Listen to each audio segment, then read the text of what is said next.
Personal Financial Workshop on Mutual Funds, Loan Management, Personal Finance on November 16 and 17. Register now.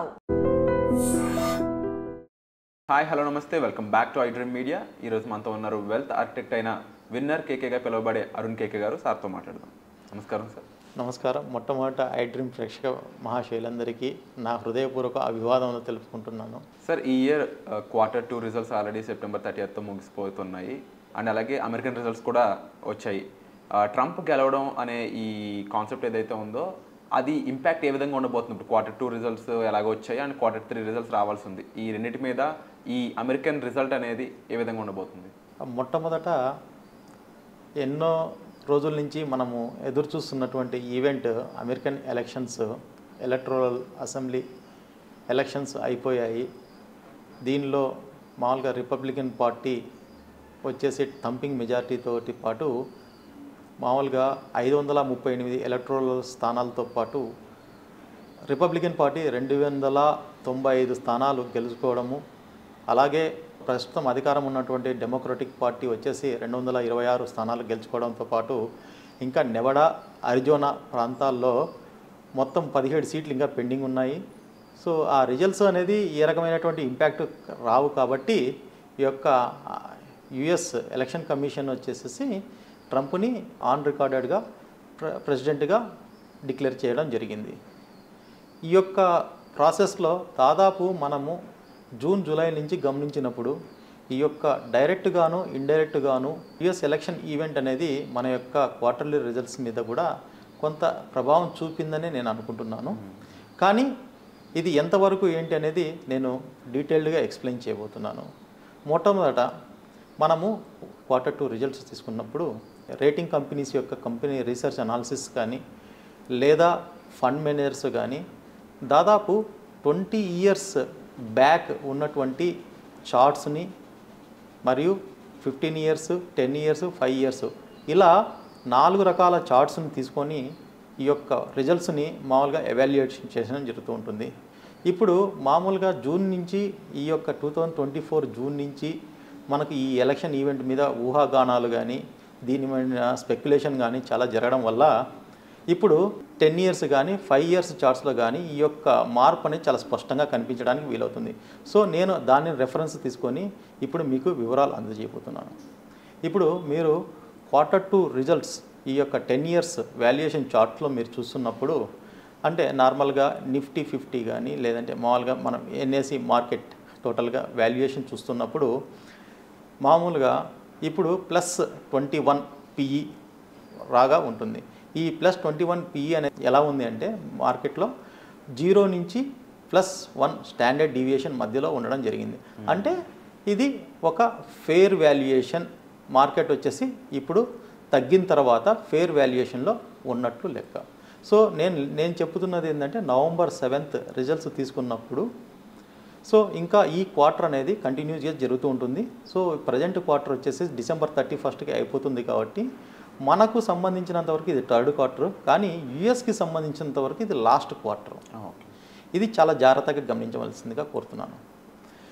ఇక్కడ మనము మామూలుగా 0 అంటే neutral plus fair value అంటే +1 standard deviation ఈ మధ్యలో ఉండడం వల్ల మనము మామూలుగా మార్కెట్స్ అనేది రీజనబుల్గా ఉన్నాయి అనే ఒక చిన్న కాన్సెప్ట్లో ఉంటాము.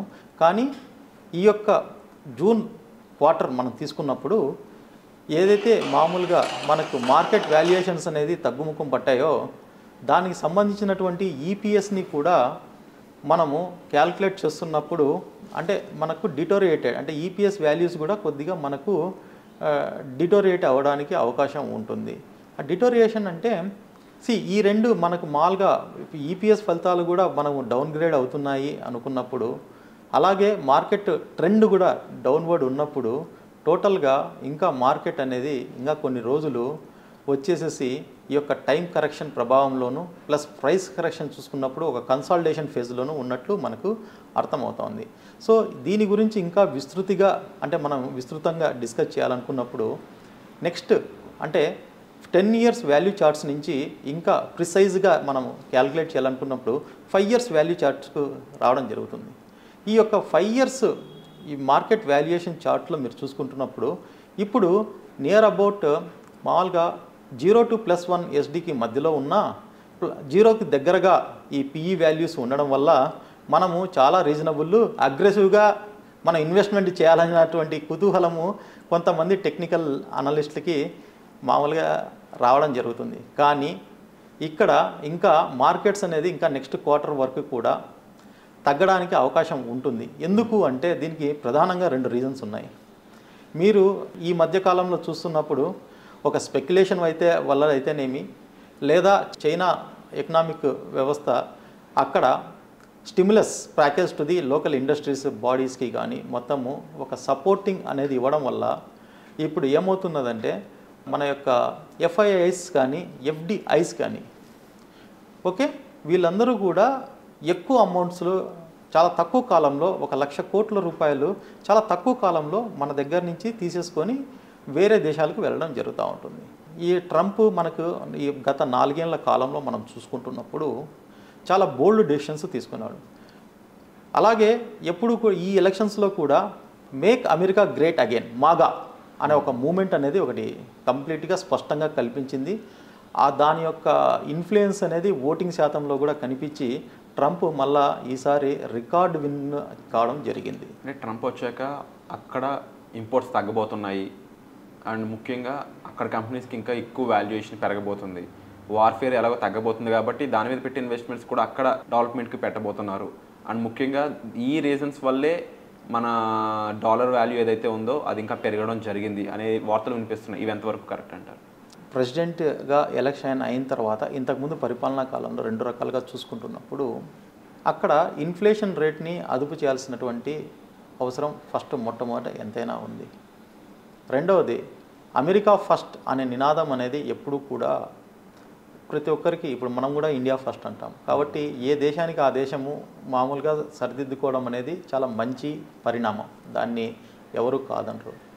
కానీ ఇక్కడ గమనించవలసింది ఏంటంటే మనము మన మార్కెట్స్కి ఇంతకుముందు కూడా ఆయన బోల్డ్ స్టేట్మెంట్ ఏంటంటే అక్కడికి అంటే వేరే దేశాల నుంచి తీసుకున్నటువంటి ఇంపోర్ట్స్ని ఆ యొక్క ఇంపోర్ట్స్కి సంబంధించి కానీ ఎక్స్పోర్ట్స్కి సంబంధించింది కానీ ఆ బ్యాలెన్స్ ఆఫ్ డెఫిషియట్ని మెయింటైన్ చేయడం కోసము డంపింగ్ డ్యూటీస్ అనేది పెంచడం కానీ తగ్గించడం కానీ జరుగుతూ ఉంటుంది. కానీ అమెరికా ఫస్ట్ అనే నినాదం తీసుకున్నప్పుడు ఖచ్చితంగా వాళ్ళు ఎక్కువ డ్యూటీస్ వేసేసి ఎక్కువ లాభం తీసుకోవడానికే, అంటే వాళ్ళ యొక్క బెనిఫిట్ అక్కడ ఉండే ప్రజలకి బెనిఫిట్ చేయడానికి, వాళ్ళ ఎకానమీకి బెనిఫిట్ చేయడానికే ఉపయోగిస్తారు. సో ఆ రకంగా చూసుకుంటున్నప్పుడు ఇండియా మీద కూడా డంపింగ్ అనేది చేయడానికి ఎంతో అవకాశం ఉంటుంది. కానీ ఇక్కడ చైనా మీద ఆల్రెడీ ఎక్కువ డంపింగ్ డ్యూటీ ఉండడం ద్వారా మన యొక్క ఎక్స్పోర్ట్స్ టు ది అమెరికా అంటే అక్కడ వాళ్ళ ఇంపోర్ట్స్ క్వాలిటీ ఇంపోర్ట్స్ కనుక ఉంటే వాటిని మంచి బెనిఫిట్ అవడానికి చాలా అవకాశం ఉంటుంది. సో ఇక్కడ ఆల్వేస్ ఏదైతే స్కిల్డ్ పర్సన్స్ కానీ స్కిల్డ్ మ్యానుఫ్యాక్చరింగ్ యూనిట్స్ కానీ అంటే మ్యానుఫ్యాక్చరింగ్ ప్రొడక్ట్స్ కానీ లేదా క్వాలిటీ ప్రొడక్ట్స్ కానీ లో కాస్ట్లో బెస్ట్ అవుట్పుట్ ఇక్కడ దొరుకుతుంది అంటారు ఇండియాలో. ఆల్వేస్ నేను అలా చెప్పను, కానీ మనకు వాల్యుయేషన్ అనేది మన యొక్క శ్రమకు తగ్గట్టు అక్కడ వాల్యుయేషన్ కూడా చాలా ఇంపార్టెంట్. సో ఇప్పుడు ఎవరైతే క్వాలిటీ ప్రోడక్ట్స్ కంప్లీట్గా చేస్తుంటారో వాళ్ళకి ఒకవేళ డంపింగ్ డ్యూటీ వేసి ఎక్కువగా మామూలుగా అంటే ప్రోడక్ట్ కాస్ట్ ఎక్కువ పెట్టినా కూడా ఎండ్ యూజర్ బేర్ చేస్తారు కదా. ఎండ్ యూజర్ బేర్ చేసినప్పుడు ఆటోమేటిక్గా క్వాలిటీ ప్రోడక్ట్స్ అనేది పెరుగుతూ ఉన్నప్పుడు మన ఇండస్ట్రీ కూడా ఎవరైతే ఖచ్చితమైనటువంటి క్వాలిటీ ప్రోడక్ట్స్ ఎవరైతే చేస్తున్నారో ఆ యొక్క ప్రొడక్టివిటీ పెరిగినట్లే కదా మనకి. సో ఆ రకంగా చూసుకుంటున్నప్పుడు మనకి ఫ్యూచర్లో ఒక మంచి బిజినెస్ని మనము మంచి కాంపిటేటివ్నెస్ని మంచి స్కిల్ సెట్ని మనం పెంచుకోవడానికి ట్రంప్ అవకాశం కల్పించాడనే ఒక పాజిటివ్గా మనం నోట్ చేసుకోవచ్చు. డాలర్ యొక్క వాల్యూ ఎలా పెరుగుతుంది అంటే నార్మల్గా ఇప్పుడు ఎక్స్పోర్ట్ ఇంపోర్ట్స్ డెఫిషియన్సీతో పాటు మామూలుగా ఎంతవరకు ఈ యొక్క బిజినెస్ని ఇన్ఫ్లుయెన్స్ చేయగలుగుతుంది అనే దాని మీద కూడా డాలర్ వాల్యూ ఉపయోగపడుతుంది. సో ట్రంప్ రాగానే మీరు చెప్పినట్లు యుద్ధ వాతావరణం నుంచి బయటపడడం కానీ ఈ యొక్క లోకల్ కంపెనీస్కి కార్పొరేట్ ట్యాక్స్ని తగ్గించడం ద్వారా కానీ స్వతహాగా ట్రంప్ ఆయన బిజినెస్ మ్యాన్ కనుక ఆయన ఎప్పుడు ఏం నమ్ముతాడంటే కార్పొరేట్ ట్యాక్సెస్ తక్కువ ఉన్నప్పుడు అది ఖచ్చితంగా మామూలుగా ఎకనామిక్స్ గ్రోత్కి చాలా ఉపయోగపడుతుందని నమ్మేటువంటి ఒక సహజమైనటువంటి business person. It is true also. ఎందుకంటే మనకు మామూలుగా మీరు నిర్మలా సీతారామన్ గారు వచ్చినప్పుడు అంటే కార్పొరేట్ ట్యాక్సెస్ తగ్గించినప్పటి నుంచి మీరు చూస్తే మన ఎకనామిక్స్ బూస్ట్ ఎలా వచ్చిందో మీరు గమనించగలరు. ఆ రకంగానే ఇప్పుడు ట్రంప్ రాగానే కార్పొరేట్ ట్యాక్స్ తగ్గిస్తాడనే ఒక ఉద్దేశంతో అక్కడ డాలర్ వాల్యూ అనేది పెరగడం జరిగింది. కానీ ఇదంతా కూడా మేము ఒక రీసెర్చ్ అనలిస్ట్గా ఒక 3 years బ్యాకే మేము ఎక్స్పెక్ట్ చేశాము. అంటే మనకు 86 రూపాయల వరకు ఒక డాలర్కి కన్వర్సేషన్ అంటే వాల్యూ వచ్చేసి రూపీ వాల్యూ వచ్చేసి 86 రూపాయల వరకు వెళ్ళొచ్చు అని చెప్పేసి మేము ఇంతకుముందు ఎక్స్పెక్ట్ చేశాము. కానీ శక్తికాంత దాస్ ప్లస్ నిర్మలా సీతారామన్ మన మోడీ గారు ఖచ్చితంగా అంటే government as per the Indian government వచ్చేసేసి చక్కని ట్రేడ్ స్ట్రాటజీస్ తీసుకోవడం వల్ల మనము 82 రూపాయల్లోనే మనం ఆగిపోవడం జరిగింది. ఇట్స్ రియలీ మీరు చూసారంటే మీరు డిఎక్సీ అంటే డిక్సీ ఇండెక్స్ కానీ లేకపోతే యుఎస్ డాలర్ ఇండెక్స్ మనకి చూసుకున్నప్పుడు మీకు ఈ విషయం స్పష్టంగా అర్థమవుతుంది. అంతే గవర్నమెంట్ యొక్క డెసిషన్స్ ఎంత బాగా ఉన్నాయి అంటే మనకు ఆ రకంగా చూసుకుంటున్నప్పుడు పెరగడానికి అంటే అన్ని ప్రపంచంలో అన్ని కరెన్సీస్ అన్నీ కూడా డాలర్ ముందు దిగదుడిపోయినప్పటికీ ఒక ఇండియన్ కరెన్సీ మాత్రం చాలా స్ట్రాంగ్గా నిలబడి ఓన్లీ 82 రూపీస్ వరకు మాత్రమే రిస్ట్రిక్ట్ చేయగలిగాం మనము. అప్పుడు కూడా 76 రూపాయల నుంచి 6 రూపాయలు మాత్రం పెరిగింది. మిగతా మీరు పాకిస్తాన్ కానీ లేదంటే బంగ్లాదేశ్ కానీ మీరు చైనా యువాన్స్ని కానీ లేదా జపాన్ యొక్క యెన్స్ని కానీ ఇవన్నీ మీరు చూసుకుంటున్నప్పుడు చాలా ఎక్కువగా పెరిగాయి. కానీ ఆ రకంగా చూసుకుంటున్నప్పుడు ఇండియన్ రూపీ డాలర్కి అగేనెస్ట్గా చాలా తక్కువగా పెరిగింది. అది ఇప్పుడు 84 రూపీస్ ఈవెన్ 1 రూపీ పెరిగింది. స్టిల్ ఏంటంటే ఇప్పుడు ట్రంప్ గెలుపు అనేది ఎకనామిక్స్లో ఇప్పుడు మనకు ఎలా కనిపిస్తుందంటే ఒక పాలనురగరాగా తొందరగా వచ్చింది, హైప్ తొందరగా వచ్చింది, అంతే తొందరగా మనకు లోపలికి వెళ్తూ ఉంటుంది. సో నేను ఈ యొక్క గెలుపు అంటే రిపబ్లికన్ పార్టీ ట్రంప్ గెలవడం అనేది కొంతవరకు మాత్రమే ఇంపాక్ట్ ఉంది, పూర్తిగా కాదు అనేది నా యొక్క నిశ్చితాభిప్రాయం. ఎందుకంటే Q2 రిజల్ట్స్ అనేటి యాక్చువల్గా ఏ కంపెనీ కూడా సరిగ్గా ఇవ్వకుండా మామూలుగా చాలా తక్కువగా ఇవ్వడం జరిగింది. సో మన ఎకనామిక్స్లో ముందు ఇవి సరిదిద్దుబాటు చర్యలు తీసుకున్నప్పుడు ఈ యొక్క మళ్ళా మనము ఈవెన్ అక్కడ ట్రంప్ ఉన్నా లేదా మామూలుగా ఇంకొక పార్టీ ఉన్నా లేదా ఇంకొక రిపబ్లికన్ పార్టీ కాకుండా ఆపోజిషన్ అంటే కమలా హ్యారిస్ కూడా ప్రధానమంత్రి తన ప్రెసిడెంట్ ఆఫ్ అమెరికా అయినా సరే మనకు రావాల్సినటువంటి రిసోర్సెస్ చాలా చక్కగా ఉన్నాయని నేను చెప్తున్నాను. ఈ యొక్క Q2 రిజల్ట్స్ బేసిక్గా తగ్గడానికి ఒక 10 రీజన్స్ ఉన్నాయండి. నేను చాలా త్వరగా దాన్ని మీకు చెప్పదలుచుకున్నాను. మొట్టమొదట బ్యాంకింగు, ఆటో, మ్యానుఫ్యాక్చరింగ్ యూనిట్స్ యొక్క ఈ యొక్క క్వార్టర్లీ రిజల్ట్స్ వచ్చేసి అంత ఆశాజనకంగా లేవు. అంటే ఆశాజనకంగా లేవు అంటే last year quarter on quarter కానీ ఇయర్ ఆన్ ఇయర్ కానీ మనం చూసుకుంటున్నప్పుడు ఏదైతే మార్కెట్స్ పెరుగుతూ ఉండగా మనము మామూలుగా పర్సెంటేజ్ ఆఫ్ ప్రాఫిట్స్ అనేది ఎంత ఎక్స్పెక్ట్ చేసామో ఆ ఎక్స్పెక్టేషన్స్ అనేవి తగ్గాయి. అంతేకాని ప్రాఫిట్స్ ఉన్నాయి, కానీ ఆ ఎక్స్పెక్టేషన్స్ తగ్గడం వల్ల మార్కెట్ మూమెంట్ అనేది ఖచ్చితంగా జరిగింది. అదే టైంలో మనకి చైనా 1474 లక్షల కోట్ల స్టిమ్యులస్ అంటే $1.4 ట్రిలియన్ స్టిమ్యులస్ ప్యాకేజీ అంత పెద్దగా ఇంతవరకు ప్రపంచంలో నేను ఎప్పుడు చూడలేదు. సో ఇలాంటి స్టిమ్యులస్ ఇవ్వడం వల్ల ఏమవుతుందంటే ఆటోమేటిక్గా FIIs 1,00,000 కోట్లు నా అంచనా ప్రకారం అయితే దాదాపు ఒక 6 లక్షల కోట్లు వెళ్ళాల్సింది ఓన్లీ 1,00,000 కోట్లు మాత్రం వెళ్ళాయి. దట్టు మనము DIIs డొమెస్టిక్ ఇన్స్టిట్యూషనల్ ఇన్వెస్టర్స్ 1,00,000 కోట్లు వెళ్ళిపోతే 95 crores పెట్టారండి, 95,000 crores పెట్టారండి. అంటే దాదాపు only 5,000 to 7,000 crores. Is it big thing? కానీ మనం ఏముందంటే మనం ముందుది కూడా ఎక్కువగా ఊహించుకుంటూ మార్కెట్ ఎక్కువ ప్యానిక్ అవడము ప్లస్ అదే టైంలో మనకు Q2 రిజల్ట్స్ వచ్చేసి తక్కువగా రావడం వల్ల ఈ యొక్క పరిస్థితి ఏర్పడింది. ఓవరాల్ డిఫరెన్షియేషన్ జస్ట్ 5,000 crores అంటున్నారు కదా, but still upcoming situations upcoming డేస్లో ఇదే విధంగా ఉండబోతుందా? అంటే ఈ బ్యాలెన్స్డ్ డిఫరెన్షియేషన్ ఎలాగ ఉంటుంది? డెఫినెట్గా అండి. నేను ఈ 10 కారణాలు మీకు ఎక్స్ప్లెయిన్ చేసిన తర్వాత నేను ఆ యొక్క రీజన్ కూడా నేను ఎక్స్ప్లెయిన్ చేస్తాను. నేను రెండవది వచ్చేసేసి IT and technology sectors. Third point ఏంటంటే ఇన్ఫర్మేషన్ టెక్నాలజీ మరియు అదర్ టెక్నాలజీ యొక్క రిజల్ట్స్ వచ్చేసి మిక్స్డ్గా ఉండడం. ఇంకొకటి cement lobbying or cement industries EBITDA వచ్చేసేసి చాలా తక్కువగా రిపోర్ట్ చేయడం. వీటన్నిటిలో కూడా ఒక మంచి విషయం ఏంటంటే చాలా ఇంపార్టెంట్ విషయము, బ్రోకరేజ్ సంస్థలు కానీ మ్యూచువల్ ఫండ్స్ కానీ చాలా హయ్యర్ ప్రాఫిట్స్ రికార్డ్ చేశాయి. This is one of the good point. అలాగే ఇప్పుడు మనం ఎకనామిక్ ఇండికేటర్స్ తీసుకున్నప్పుడు IIP index of industrial production వచ్చేసి తగ్గింది. దీనికి చాలా గమ్మత్తైన రీజన్ ఉంది. మనము సెకండ్ క్వార్టర్లో మనకి వర్షాలు పడినప్పుడు ఈ యొక్క ఇండస్ట్రియల్ ప్రొడక్షన్ అనేది పెరగాల్సింది తగ్గిందనమాట. దాని అర్థం ఏంటంటే లానినో, ఎల్నినో కాదు లానినో ఎఫెక్ట్ ఏమైందంటే అకాల వర్షాలు అనేది ఇండస్ట్రియల్ ప్రొడక్షన్ మీద కూడా ఇంపాక్ట్ అయినాయని చెప్పేసి చాలా క్లియర్ కట్గా అర్థమవుతా ఉంది. సో ఈ యొక్క ఫ్యాక్టర్ వల్ల కూడా ఇండస్ట్రియల్ ప్రొడక్షన్ అనేది మనకు తగ్గి లాభాల శాతం అనేది కొంత తగ్గింది. ఓకే, నెక్స్ట్ ఇన్ఫ్లేషన్, ఇది చాలా ఇంపార్టెంట్ పాయింట్. ఇన్ఫ్లేషన్ వచ్చేసి ఇంకా తగ్గట్లేదు. మీరు ఫుడ్ ఇన్ఫ్లేషన్ కనుక మీరు గమనించినట్లయితే అన్ని రాష్ట్రాల్లో దేశం మొత్తం మీద కూడా ఫుడ్ యొక్క రేట్స్ వచ్చేసేసి చాలా ఎక్కువగా ఉన్నాయి, ఇంకా తగ్గట్లే, కంట్రోల్ రావట్లేదు. సో ఈ ఇన్ఫ్లేషను దీనివల్ల ఏమవుతుందంటే మామూలుగా జనాల యొక్క ఎక్స్పెన్సెస్ పెరుగుతున్నాయి తప్పితే మామూలుగా ఏదైతే ప్రాఫిటబిలిటీ కానీ ప్రొడక్టివిటీ కానీ దానికి తగ్గట్టుగా కొంత పెరగకుండా ఉండడం ఒకటి. ఇంకా మూడవది వచ్చేసేసి మీరు చెప్పినట్లు మనం అనుకున్నట్లు ఎఫ్ఐఎస్ వచ్చేసి చాలా ఎక్కువగా ఆలోచించి ముందుగా ఇక్కడి నుంచి చైనా వచ్చేసేసి చైనా మీద నమ్మకంతో స్టిమ్యులస్ కోసం మొత్తము మన దగ్గర ఉన్నటువంటి ఫండ్స్ అన్నీ తగ్గించడం జరిగింది.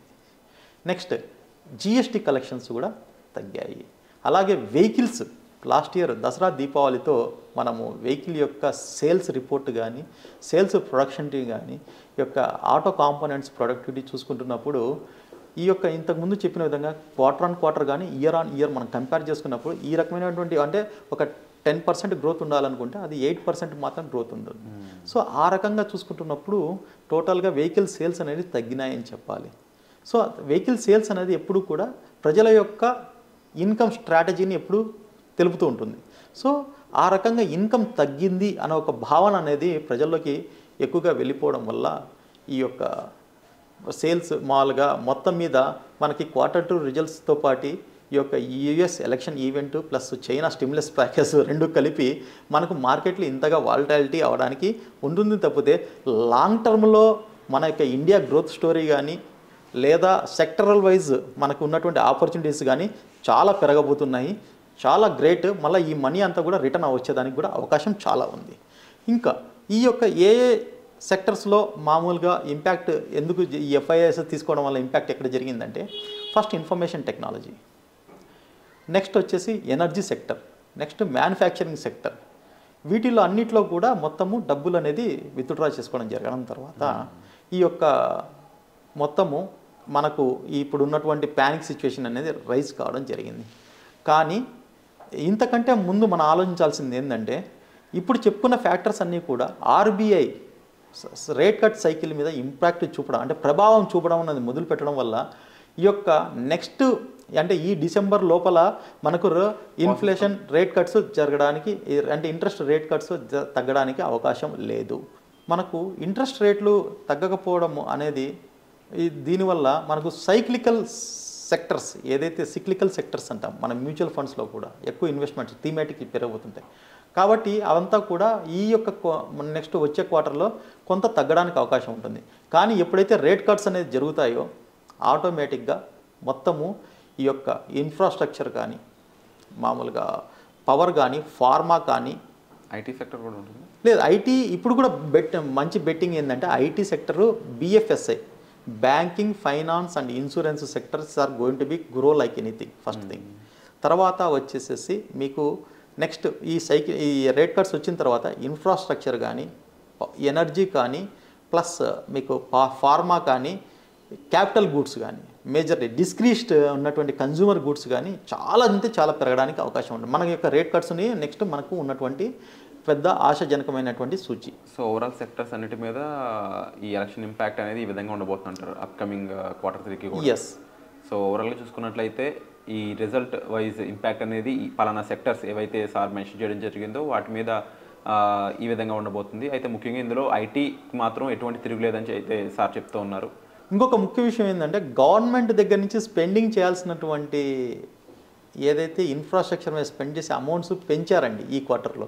అదొక మంచి విషయం. దానివల్ల కూడా మామూలుగా ఒకవేళ ఇన్ఫ్లేషన్ తగ్గకపోయినా జనాల దగ్గరికి డబ్బు అనేది వెళ్తుంది కాబట్టి కొంత సస్టైనబిలిటీ అనేది ప్రాఫిట్స్ సస్టైనబిలిటీ అనేది ఈ క్వార్టర్లో లాస్ట్లో చూడొచ్చు అనేది నా అభిప్రాయం. Wonderful sir.